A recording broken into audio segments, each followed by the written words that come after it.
Hi, I'm Bill Crystal. Welcome back to Conversations. I'm very pleased to be joined today, I think for the third time, by my friend Ray Takeyh of the Council on Foreign Relations, senior fellow there, former government official for a year or two, I guess, but most importantly, really a leading analyst. I'm not going to rank you with your competitors of Iran-American relations. We had a couple of wonderful conversations in 2022 and 2023 at the height of the protests and what might happen internally. You were, I think, those stand up well in the sense that you were both hopeful as a human, but worried about the ability of the regime to hang on, and they did. But maybe this is different. I don't know. Anyway, thanks, Ray, for Sure. joining me today. Thanks for having me back. Thank you. And since things are so fluid and moving so fast in the region, it's 10 a.m. Wednesday, June 18th, and that's when this conversation is taking place. And just so people know. So Ray, thanks again for joining me. And I thought I really want to get your thoughts on everything, but especially on Iran, because I feel like here in the U.S. People have opinions about the U.S. administration. Israel's pretty well covered. There's a ton of Americans who know a lot about Israel and stuff. I'd say Iran is kind of the three parts. Iran Right. is the blackest box, and so you have real insight there. You keep up so well with what's happening there. Obviously read the media and the websites and so forth. Talk to people. So here we are. Israel's had a pretty impressive assault on Iran, maybe a little unexpected, and we're a few days in. What do you think is the actual situation, both in terms of the nuclear programs, obviously, and the general military might of Iran, but also the political situation? Well, to start with the nuclear program, as far as one knows, because there hasn't been that many after action reports, of the main nuclear installation that Iran had at Natanz, that has, at least at upper levels, been destroyed. It is estimated, I think, by the IAEA that out of some 18,000 machines, centrifuge cascades that were installed there, 14,000 have been disabled. Now, that has something to do with the Israeli strike, but what the Israelis did is knock out the electricity grid for Natanz. And what happens with these centrifuges that are spinning at high velocity, when the power shuts down unexpectedly, then you see a lot of breakage. So might not, the Israelis, I think, is probably in their strike destroyed about 1,700, but the breakage. And for some reason, Iran did not have a backup generator of significance in Natanz, and maybe Israelis disabled that. Fordo is obviously something everybody's talking about. It's a deeply underground bunker sort of a facility that is inaccessible to Israeli munitions, as far as we know. Uh, that seems to be intact, although the Israelis, as I understand it, have not just knocked off the electric grid, but they do have backup generators there, but also the two entrances that Fordo has had. So that kind of has sealed it, at least for now. One of the significant things that the Israelis have done is attack the Esfahan plant, which is a multi-purpose plant. And one of the subsections of that particular installation was uranium conversion, where you take essentially uranium and convert it to uranium plates. That can be used for nuclear civilian purposes, but also it is an indispensable step for nuclear weaponization. I don't know if the Iranians have another conversion facility, but that essentially injects more delays into that. The Israeli operation is ongoing, and there are aspects of the Iranian program that we don't know about. Director General Grossi of the IAEA has suggested that for the past 4 years, he has no accounting of where Iran is building its centrifuges. There are a couple of known centrifuge construction plants. I believe there are two of them. I think Israelis bombed one yesterday. But if there are small workshops here and there, we just don't know. At least IAEA doesn't know. That doesn't mean the Israelis don't know. David Albright of the International Science Institute estimates that Iranian nuclear programs probably been set back for at least 1 year. But these are ongoing assessment, and there'll be some time before we kind of sort all this out. And it also depends what happens in Fordo and what happens thereafter. In terms of the politics of the country, honestly, I think everybody is now. Well, just that's so interesting about the Sure. nuclear program. So basically, yeah, a year, which is I think more than people might have expected Well, yeah, earlier, yeah, and yeah, and of course with Fordo, it's the huge question mark, correct. and Well, that's there are and other question marks too, I one guess. of the Israeli plans for dealing with Fordo was a commando raid. Right. But that was leaked into the New York Times. Mm. So, you have to have 1,000 troops to put in there, and it takes a while. Now, Israelis do have air dominance, but that's like, I don't know if any defense planner at this point would recommend that to essentially put 1,000 commandos, and that will take time. They have to go through the blast doors and so on and so forth. It's not a one day operation. So that was one of the options that Israelis have considered, but I'm not sure if they're considering it today because they're petitioning the United States to use this aircraft and munitions, which they don't have access to. Uh, And just on the military side, generally, I guess, before we get to the politics, yeah, it does feel like there's some pretty broad and much broader, maybe than people expected, devastation of the Iranian yeah. security forces, both externally oriented ones and maybe internally oriented ones.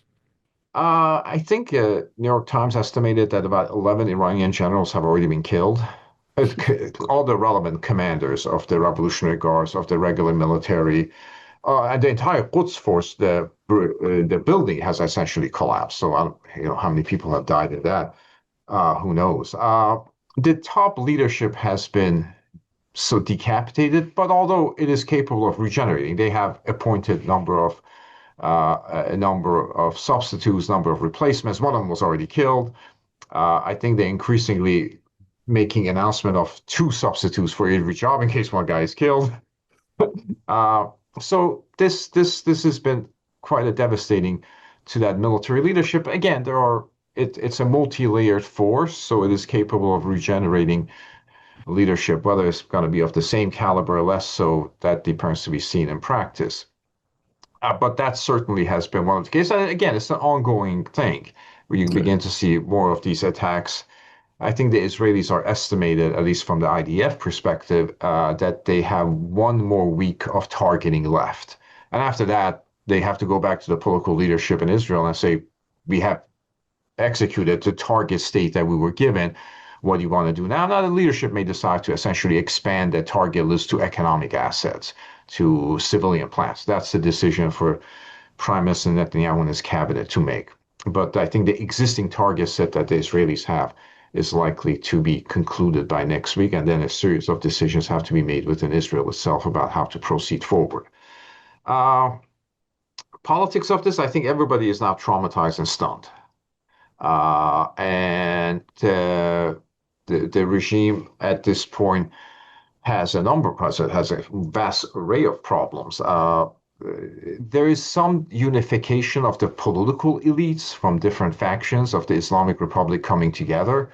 So you have seen that, people more on the left or center essentially joining together. The establishmentarians and the Iranian political establishment is a notoriously cantankerous one, but they have sort of come together. Now, the divide between state and society is likely to, the gulf between state and society is likely to be enlarged. The nuclear program was presented as the most important national project of the country. Billions of dollars was spent on it. It was promised that nuclear science would revolutionize Iranian agriculture, Iranian industry, energy, and so on. They had issued stamps. They had that commemoration days, which were national holidays. Not just billions were spent, but trillions of dollars in economic opportunity was forfeited because of sanctions and investment not coming into the country as the nuclear program moved forward. Well, at least a significant portion of that civilian nuclear program lays in ruin today. Hmm. And that's gotta that's a real experience. Uh, and so the society as large, which I think all social classes at this point, I can say with some confidence, are opposed to the Islamic Republic. That doesn't mean they're energized to come to the streets. If you give them a chance, if you're in a referendum, the Islamic Republic will lose. Now that's different than being overthrown. So all the social classes that essentially aggrieved at the leadership, those grievances are now deepened. And even before this attack, the Iranian economy was a mess. and you have see all corruption and inflation and currency devaluation. They couldn't keep the lights on and heat in the schools and offices. They had to close offices and schools in order to provide enough heating and enough electricity for people's homes. So you had, it's like America during the pandemic. Schools were on 2 days here, off 1 week, 2 days here. And they would have a list of provinces where schools are open, list of provinces where schools are closed. And Mhm. so they were operating on a pandemic mode, but without the connectivity at home that the American people had. Not everybody, by and large. So this is a huge problem for the regime. And don't you think it, I mean, it just feels from the outside that, you've been told over and over, this is our great enemy. We're going to destroy them Right. ultimately. They're much smaller than we are, obviously, one-tenth the size in population, maybe something like that. And then they're just being pulverized in a way, really, by militarily and total air dominance by Israel, and whatever targets at this point almost that Israel wants to hit, they hit, and so forth. And I mean, just one wonders what that does to faith in the Well, regime. that's correct. And Israel was not just smaller and was presented in derogatory terms, but the part of the regime's rhetoric was that Israel is a decaying society that is fading away. Hmm. That is, all the people around it hate Israel and so on and so forth. So Israel was presented as a weak, decaying, and essentially a society on its way to extinction. Now that's not that's not the experience today.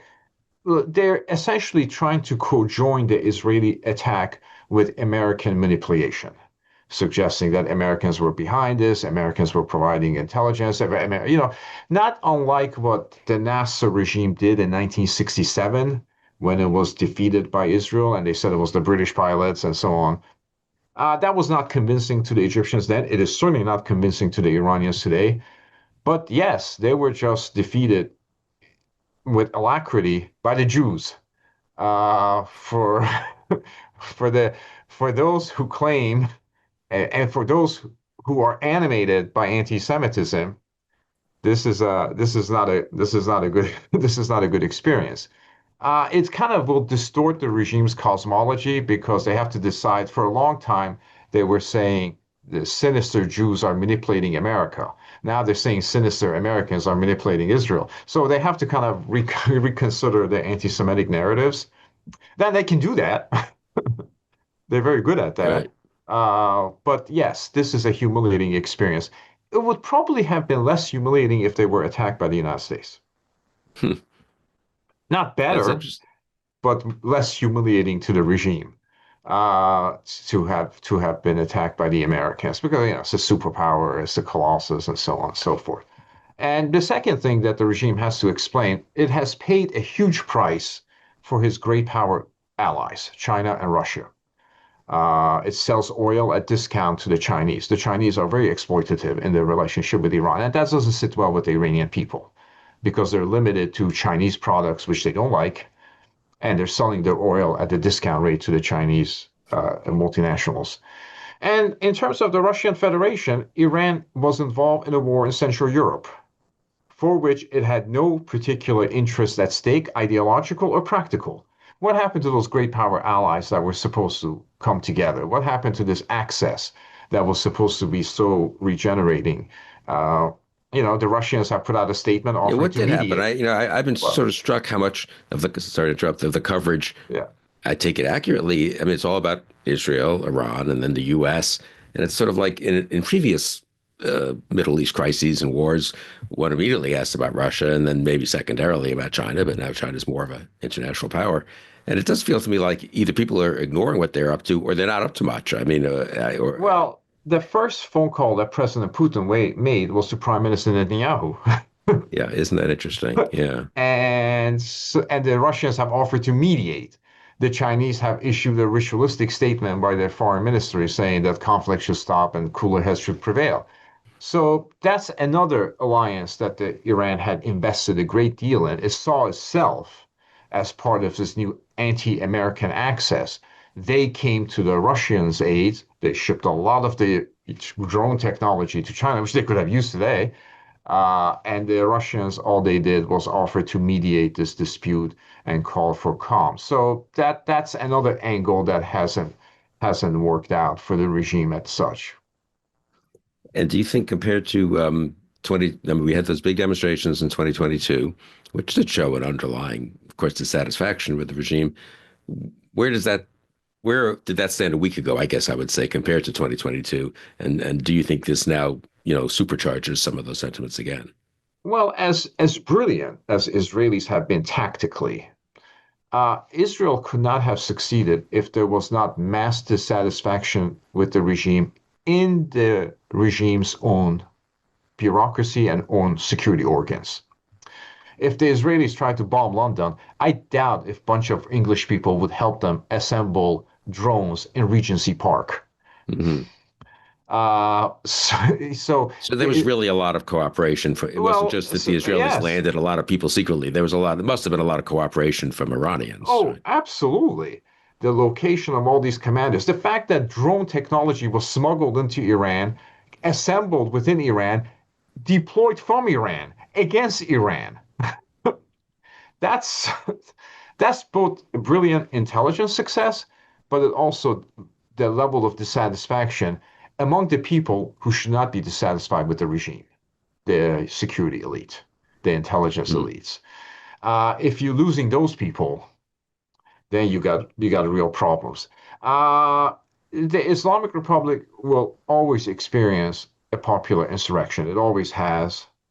In all its 4 decades, it has experienced demonstrations and protest movements for a variety of reasons. And it should be noted, it has always emerged triumphant. It did so in 2009, it did so in 2017, 19, and 22. 22 took a longer time because of the nature of the conflict. It has experience dealing with this kind of a situation because it has encountered this kind of a situation so often. But the Islamic Republic honestly has not been in this situation, I would say, ever in this 46 years of existence. The closest comparison would be to the early days of the revolution, 1980, 1979, because a number of things were happening. You had a sort of an internal conflict between various post-revolutionary factions. You had ethnic separatism in the north with Kurds and Baluch and the Arabs in the Khuzestan area. You had the Iran-Iraq war, and you had the hostage crisis with America. But at that time, the revolution still enjoyed popular support, which why the leadership was capable of surviving. Today, it is facing a similar degree of crisis without popular support and with the complicity of a significant, at least a portion of its elite that are willing to provide state secret to Iran's foremost enemy, the state of Israel. So it is, if there is another opposition movement emerge, and at some point I'm confident it will emerge, that opposition movement will confront a weaker regime. Will it succeed? Who knows? That remains to be seen. There's so many factors involved, but the regime's vulnerabilities at this point are particularly acute. Now, this is a dynamic situation. In 4 or 5 months, it may look very different. The regime may have regained its control, may have reinforced its domestic controls, may have revamped its security services, at least for the purposes of repressing its population, not necessarily defending its national territory. But still, that the challenge for them would be how do they deal with another particular crisis, which could emerge over an issue that we don't even think about. In Right. September 2022, a young Kurdish woman decided she's going to improperly wear her religious attire, and she was killed in custody. That has happened many times in Iran. Women who did not wear their religious attire were apprehended, some killed in custody. That particular occasion led to an explosive national protest movement. The previous one didn't, and afterwards haven't. So there'll be something that will provoke that spark, and the regime will have to deal with it with possibly a more weakened state. But your point that I haven't heard others make much, that it seems like the elites themselves are weaker, perhaps more divided, more insecure. That is very important because that I think is often a key to the actual fall of regimes, right? Well, It's it is rare that hard. they're Yeah, overthrown by simply by popular protests from the right. bottom up, right? So, It is hard to see how Israelis could have succeeded without some degree of cooperation from Iran's security services, intelligence community, atomic energy organization, the Revolutionary Guards, Ministry of Intelligence. You can't have this kind of a success without that degree of internal cooperation. So that has to concern the leadership very as they look to prospectively start purging and determining who's in, who's out. And And speaking of leadership, any political order that goes into purging itself comes out of those purges weaker. what about the supreme leader, who's what is he, 86 years old, and 86 years old, yeah. Assuming he physically survives, because there are reports that his life could be targeted, was considered a target. Assuming he survives, uh, and there is actually a problem with killing a national leader. yeah, It is a legally dubious proposition.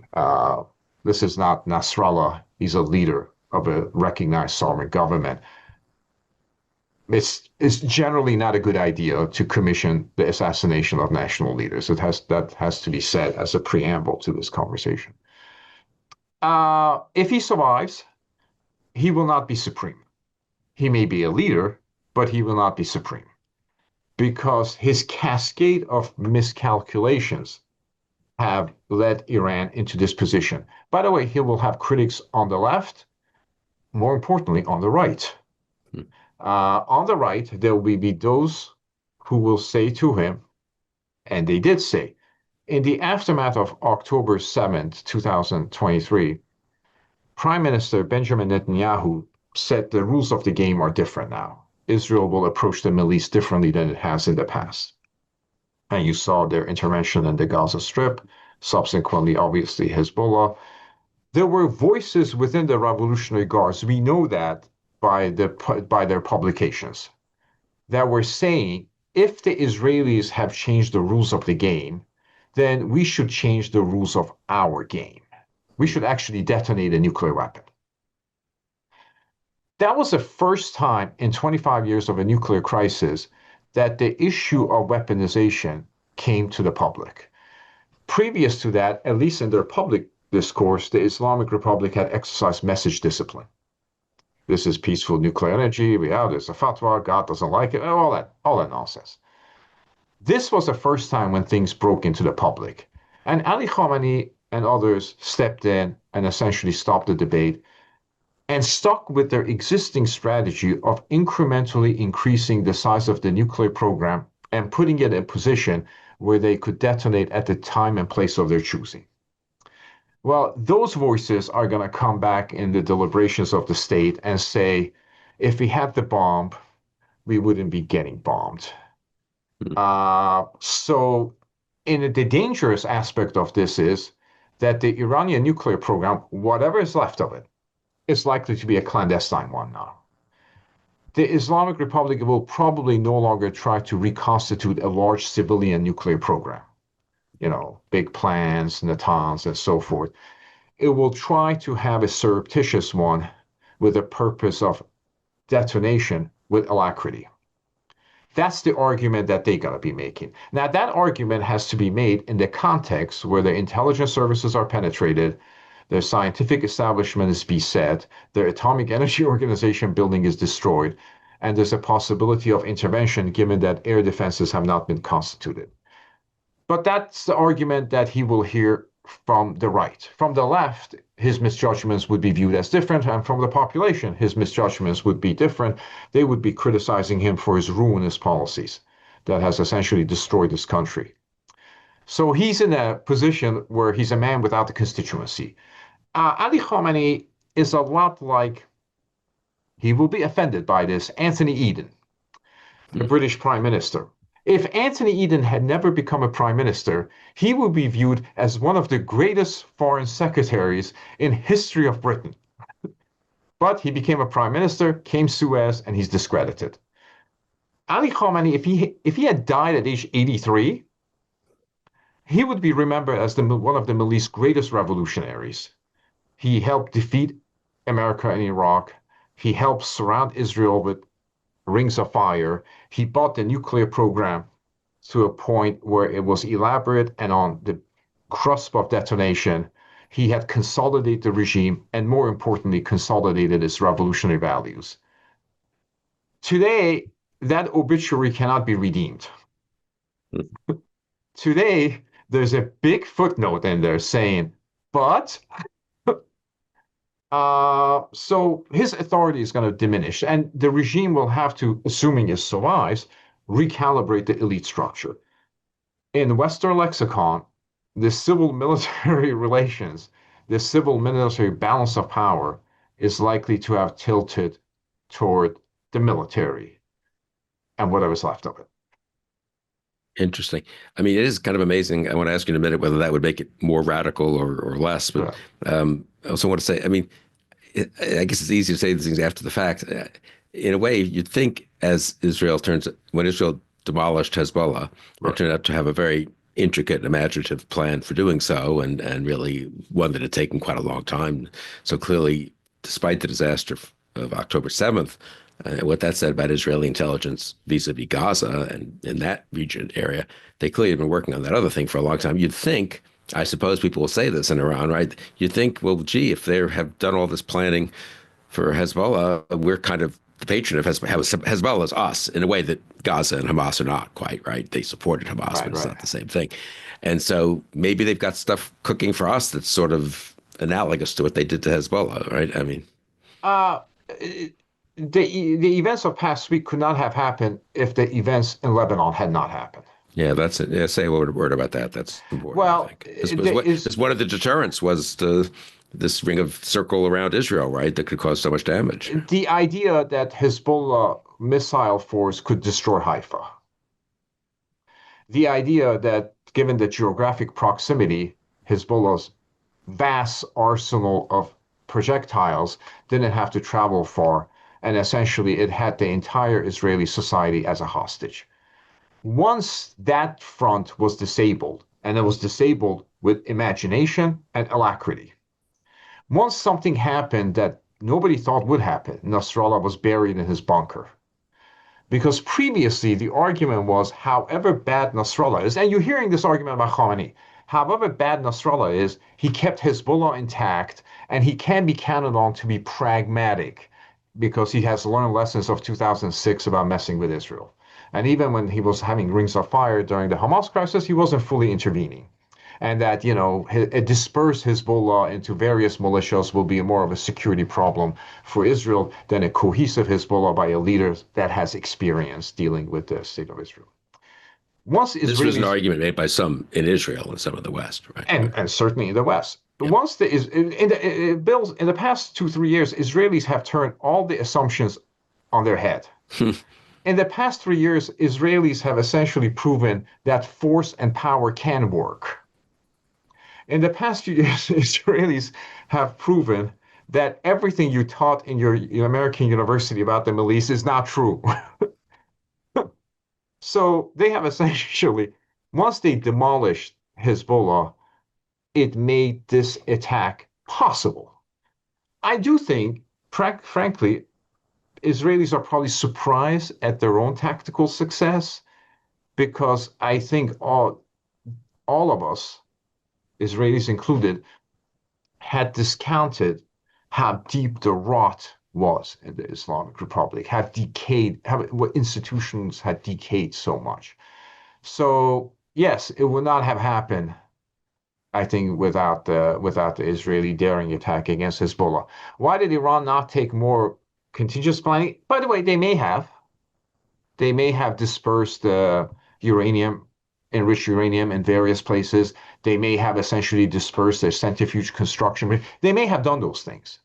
In any nuclear program, in order to ensure survivability, you engage in redundancy, which is not cost-effective, but different plants. We do know that they had enriched uranium in all 3 known plants, Isfahan, Fordo, and Natanz. So they did disperse them. And they may have done so to make sure some remnants of the nuclear program and highly enriched uranium survive. So as far as we know, that has not happened, but that remains to be seen. But those contingency measures should have been taken. The second thing is, just prior to this attack, the Trump administration offered Iran a deal that they should have taken. Hmm. because it was a fantastic deal. Whoever came up with it was brilliant because it met the domestic requirements of both the United States and Iran, if the Iranians were not so ideological. It was essentially the proposal for a regional enrichment bank that would be constructed.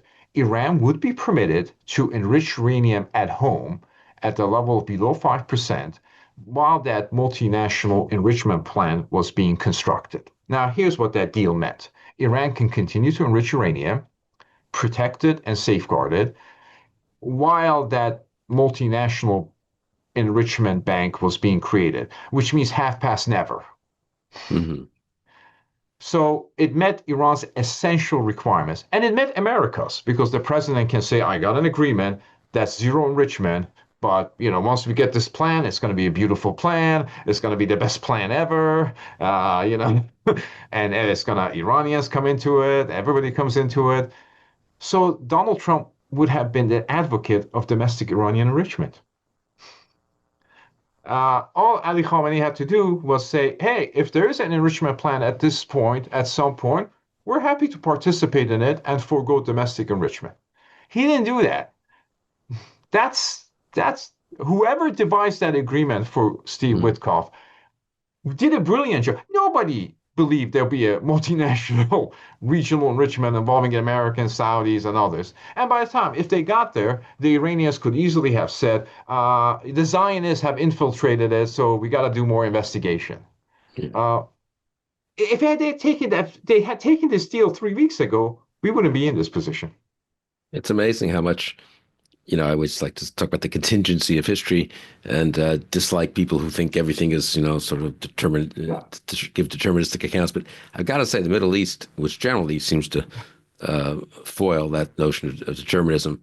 I mean, the last 2 years is really unbelievable. If it were a novel, you wouldn't believe it, right? October 7th, the greatest failure in Israeli intelligence, and certainly since 73, basically. Right. Netanyahu utterly discredited, really. I mean, how could this happen on his watch? This disdain that he could never overcome in his career. The whole society, I mean, horrified and not demoralized. The ongoing hostage crisis. Then the hostage crisis. Then Yes. 2 years before that, you had the demonstrations against Netanyahu, clearly probably representing a majority of the country, or at least almost very much a large part of the country, and the war in Gaza, which is very difficult for Israel, and a lot of domestic criticism. Are you really doing too much? Are you really accomplishing what we need? Can you ever really get Hamas out? That one looks more like a classic Middle Eastern, like endless kind of slogging along, with sort of mowing the grass every now and then, but not really solving the problem. And then they have the Hezbollah's success, and now we'll see, but maybe. And Syria. Here's what the Israelis And Syria. did. I mean, it's really like, it is jaw-dropping just to have all Well, this stuff reversed so quickly, right? in Syria, the Iranians were planning to intervene militarily. The Israelis sent a message to them saying any military convoy that comes is going to get bombed. So, in one sense, the collapse of the Assad dynasty is also attributed to Israel. Bibi's political fortunes, others know Israel. My dear friend Elliot Abrams says Bibi's whole thing, he's like Churchill in 1945. Thank you for winning the war. Now could you go away? Still, it's a pretty better to go out of office if he's demolished thoroughly, or at least in a major way, the Iranian nuclear program, maybe led to even the fall of the government there, fall of the regime, than to go on right after October 7th. So you got to say, I mean, I'm not saying that's whatever his motive. I mean, I think he's always cared about Iran, Yes, huge that's amount. right. That's But right. it is pretty, it just, as a kind of novelistic thing almost, it's kind of Yes, amazing. yes. He stands Amazing. as one of the most consequential Israeli leaders, but I'm not sure if that helps him politically 3 months down Well, the line. no, that's another, Because the nature of Israeli politics, there's such divisions in that, and Bibi is a divisive person within the Israeli body politic. very much. What do you think? So it sounds like you think some chance of the regime fracturing. I mean, are you on this? There's some who are very worried about that in the sense of it could end up worse for us, worse for our allies in the region. There's some who say, look, whatever, it might be chaotic, it might be unpleasant. The new leaders might be military junta or something, but very hard to see how it's more dangerous. And at least it would take them a while to get things back together anyway. I mean, All which right. of those is the better argument? Uh, I have always believed that the post-Islamic Republic Iran will be substantially better than the Islamic Republic. You know why? Because what went before was better. And this is a country with 2,500 years of history. It Yeah. has a very sophisticated civil society. It has 95% literacy rate. It has a middle class that is interested in participating in politics. It has political experience. It has a constitutional revolution. It has one of the oldest parliaments in history of the Middle East. It is certainly emasculated today, but even the Islamic Republic did not disband the parliament because it has a sort of stature within the Iranian political imagination. So I think I have enough confidence in the Iranian people to believe that they will construct a society that will meet their political demands, economic demands, and try to live peacefully with their neighbors. I think it'll be like France, a prickly nationalistic state with asserting its nationalist priorities, particularly in the Gulf. I do think that. I don't think it will be an easy ally of the United States. The Shah was not an easy ally of the United States. He helped bankrupt the American economy in the 1970s, and he was one of the principal actors behind the price hikes. Uh, but I do think it's better than an ideological regime who that explains its environment through conspiracy theories and harbors deep enmities predicated on anti-Semitism, anti-liberalism, anti-Americanism. And so whatever happens afterwards, I think is likely to be better than what is in place today. Uh, for the Iranian people, first and foremost, Yeah. and people of the region, and to some extent, the United States and the national community as well. And it doesn't seem to me, I mean, they'll be prickly, but I don't see why they would have inevitable massive conflicts with others in the region. They just don't like each other much. But I mean, it doesn't Well, seem, they would assert their influence in the Gulf. right. They would be more of a participant in trying to dictate oil prices, like the Shah did. It Yeah. would be a nationalistic. It would be animated by Persian nationalism. Interesting. Now, the Shah, people always talk about his imperial grandeur. He actually didn't care much about the Arab East, Right. about Syria. He mucked around a little bit in Lebanese politics, but he couldn't understand it. Nobody can understand it. He obviously had a very good relationship with Israel, with America. By the way, it wasn't just America. By the end of his rule, he had good relationship with all the leading powers, China, the Soviet Union, Mm. and the United States, and all the leading regional powers, Saudi Arabia, Turkey, Israel, and Egypt. It was in Egypt in exile that he died. Mm. So maybe his successors, he was very cagey in the international scene, not so much in the domestic scene. So I think his successors will approach politics in that manner, international politics.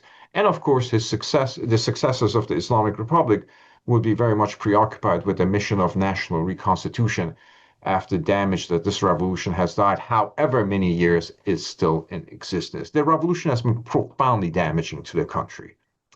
It's been damaging not in terms of international program sanctions and military intervention. The country has water shortage problems. It can't generate electricity. There's standards of living are persistently declining. It's been catastrophic for the Iranian people themselves, and I always thought they deserved better. Yeah. Well, that seems, I think that's correct. A heck of a lot more about the Iranian people than I do, but there's no reason they should have to put up with this. And maybe this does bring that home. I'm curious over the next week, 3 weeks, I don't know how long a perspective makes sense, month. What should people look for? What would be the tip-offs for you as you get up each morning and read 5,000 websites and, get a catch up on the news that things are going in one direction or another in terms of the internal cohesion of Right. the elites, in terms of the popular support, in terms of could we see a blockage of the Strait of Hormuz or terror? Are they still even capable of doing that kind of thing? I mean, what would you Well, what would tell you which way or what way things might be going? the first thing that I think is notable is whether there's an American intervention Yeah. and how this conflict ends. If it ends with Fordo intact, then I think the Israeli military success has to be viewed as a qualified one, if not entirely redundant, because if they have sufficient things in there, and assuming there's not an elaborate clandestine program. So, first of all, it's the question that David Petraeus was asked. Tell me how this ends. Yeah.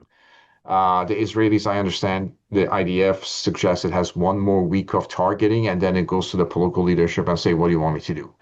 And the political leadership can at that time say, "We're going to focus on the economic assets and so forth."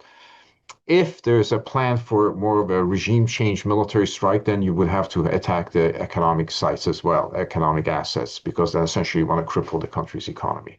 You would have to attack besieged bases as well, because they're the paramilitary force that tends to be deployed in So the you would street as watch for that after, maybe not this coming week. Let's leave Yeah, bracket 4-0. yeah, Either we right. hit it or we don't. Yeah, Either the Israelis correct, have some correct. fantastically imaginative way of dealing it, or they don't. But you would watch for whether, maybe after a few days now, the Israelis start to target non-nuclear related sites that Correct. would threaten the regime, actually. Yes, that's right. That means they're essentially trying to undermine the regime. And there's already some indication that they're doing that. They hit the state TV. That essentially prevents the regime from communicating with its population. So we'll see what happens with that. In terms of the politics of the country sorting itself out, it would have to be subsequent to this crisis. Subsequent to this crisis, we'll see who's left in the military. We'll see what happens to Ali Khamenei. We see if there's a call for his succession. We see whether pressure is coming from the left or the right, and which one is he responsive to. It could go very dangerously. He could finally concede that we're going to build a nuclear weapon, we're going to do whatever we have to do. And also, we're going to see once the population takes account of this. Right now, the people are leaving their homes from the cities, they're leaving their home from Tehran. Once they come back and recalibrate their lives and take accountancy of all this, how they will react to the next regime outrage. And there's always another regime outrage.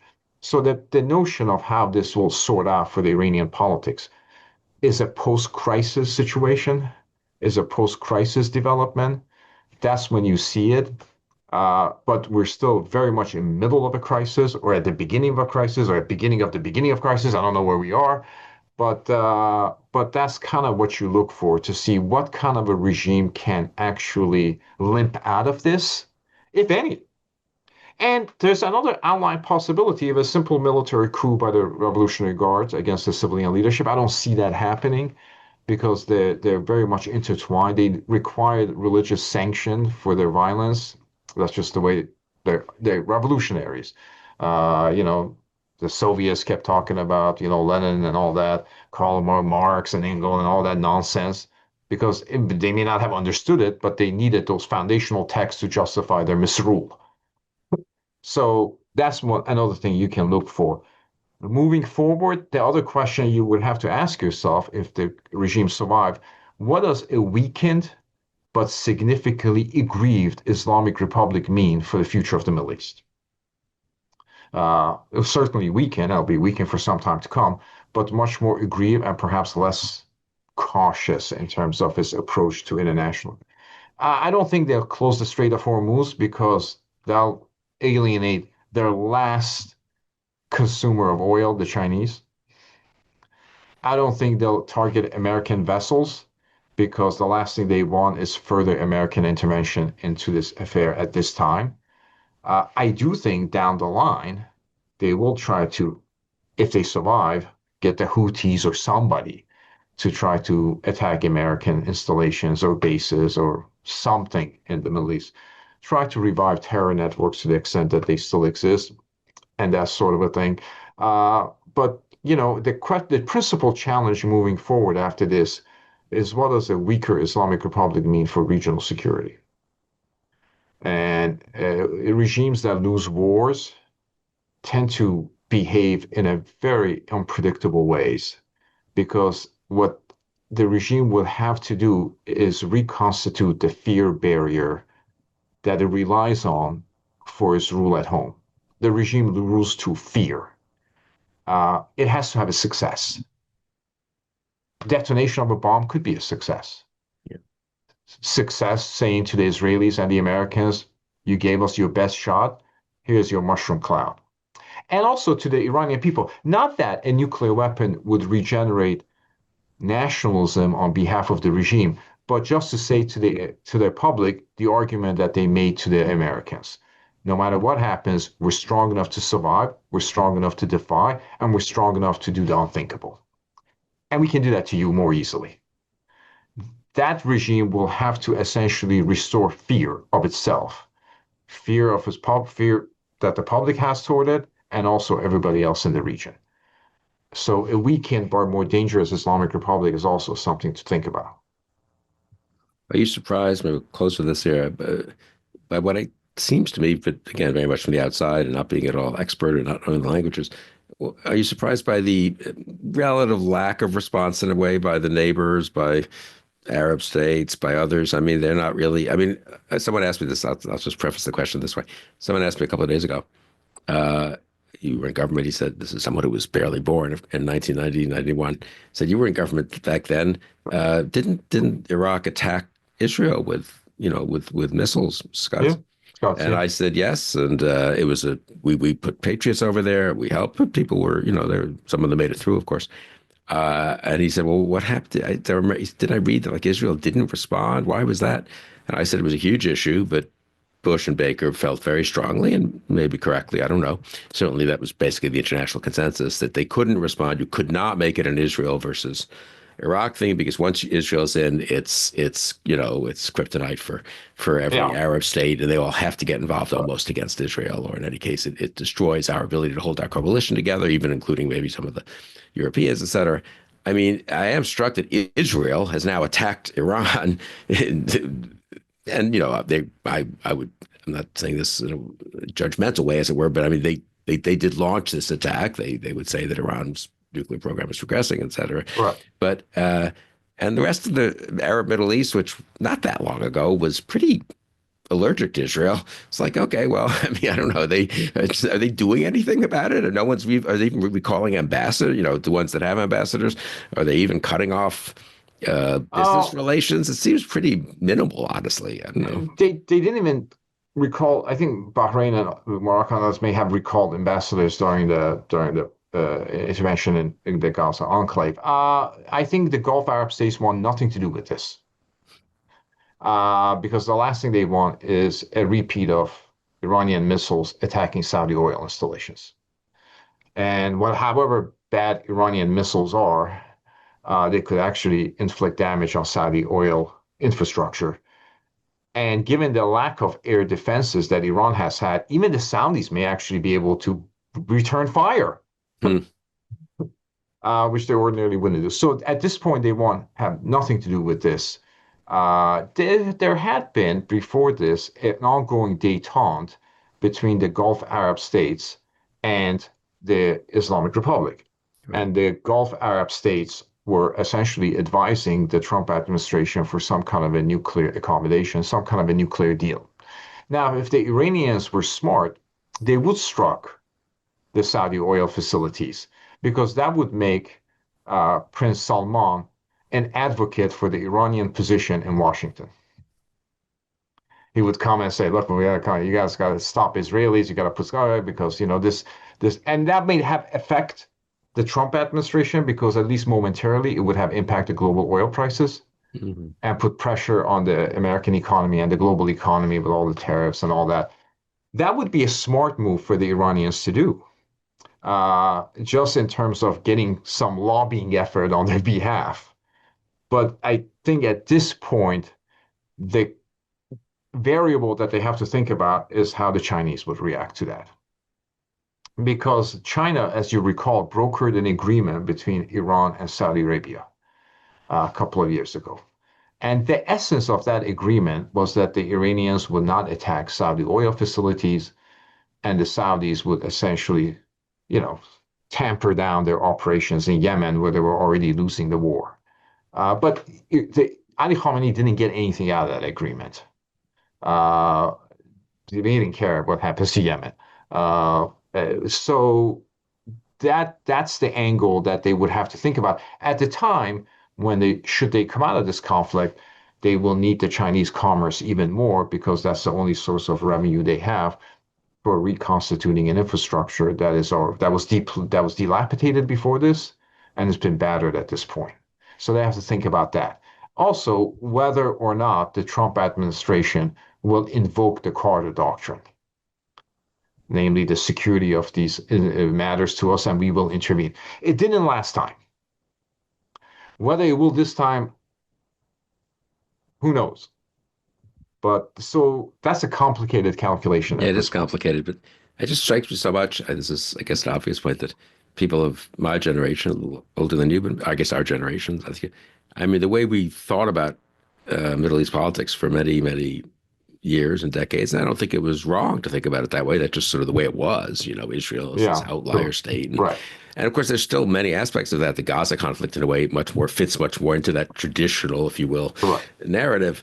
But I mean, what's happened over the last few years with Hezbollah and Iran, and then of course the Israeli rapprochement with some of the Gulf states, or the Gulf states rapprochement with Israel, depending on how you think about it, the normalization of relations in some cases, which turned out to be stickier and stronger, I think, than a lot of people felt Right, with right. Egypt and stuff.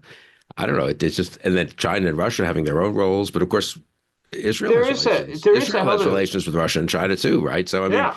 I Well, mean, less so with China. China yeah. has kind of this sort of anti-Semitic language that the Chinese have But embraced, has as you not say, sat it is well. interesting that Putin called Netanyahu before he called, anyone in Well, the other Iran. thing for the United States to think about is Israel now a regional power?